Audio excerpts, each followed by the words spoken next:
GO 229 రద్దు చేయాలని మంచిర్యాల జిల్లా కేంద్రంలోని ఐబీ చౌరస్తా నుండి బెల్లంపల్లి చౌరస్తా వరకు ఐఎంఏ ఆధ్వర్యంలో ర్యాలీ చేశారు వైద్య సంఘాల సభ్యులు. తెలంగాణ మెడికల్ కౌన్సిల్ స్వయం ప్రతిపత్తిని దెబ్బతీసేలా తెలంగాణ ప్రభుత్వం జీవో 229 జారీ చేసిందని మండిపడ్డారు. రాష్ట్ర మెడికల్ కౌన్సిల్ ని నిర్వీర్యం చేసి టీజీఎంసీ అధికారులను తమ గుప్పిట్లో పెట్టుకునేందుకు ప్రభుత్వం కుట్ర చేస్తోందన్నారు. స్వయం ప్రతిపత్తి కలిగిన మెడికల్ కౌన్సిల్ స్వేచ్ఛను హరించేందుకు ప్రభుత్వం పన్నాగం చేస్తుందని దుయ్యబట్టారు. ప్రభుత్వ నిర్ణయాన్ని వైద్య సంఘాలు అన్ని ఏకతాటిపైకి వచ్చి వ్యతిరేకిస్తున్నాయన్నారు. ప్రభుత్వం వెంటనే జీవో 229ని వెనక్కి తీసుకోవాలని డిమాండ్ చేశారు వైద్య సంఘాల నేతలు. తెలంగాణ మెడికల్ కౌన్సిల్లో ఇప్పుడు 13 ఎలక్టెడ్ మెంబర్స్, 12 నామినేటెడ్ మెంబర్స్ ఉండడం జరిగినది. ఇది డెమోక్రటిక్ యొక్క ప్రాసెస్. ఎలక్టెడ్ మెంబర్స్ ఎక్కువ ఉండడం అనేది.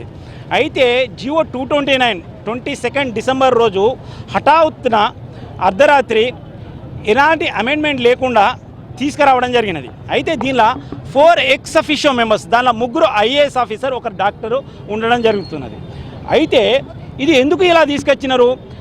Telangana medical practitioner registration act అనేది 1968 ఇది ఎన్ఎంసీ నుంచి అడాప్ట్ చేసుకోవడం జరిగినది.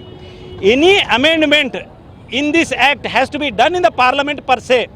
అయితే డెమోక్రటిక్ ప్రాసెస్లో లోబడి చిన్న చిన్న అమెండ్మెంట్స్ ఏమన్నా ఉంటే మన అసెంబ్లీలో చేయడం జరుగుతుంది.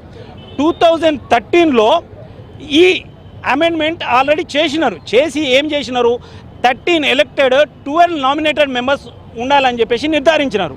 బట్ ఇంతకుముందు గవర్నమెంట్ ఏం చేసినది? 2016 నుంచి 2023 వరకు ఇంటరిమ్ కౌన్సిల్ అంటే కేవలం 6 మంది నామినేటెడ్ మెంబర్స్ తోటి డెమోక్రటిక్ ప్రాసెస్కి వ్యతిరేకంగా వాళ్ళు నడపడం జరిగినది.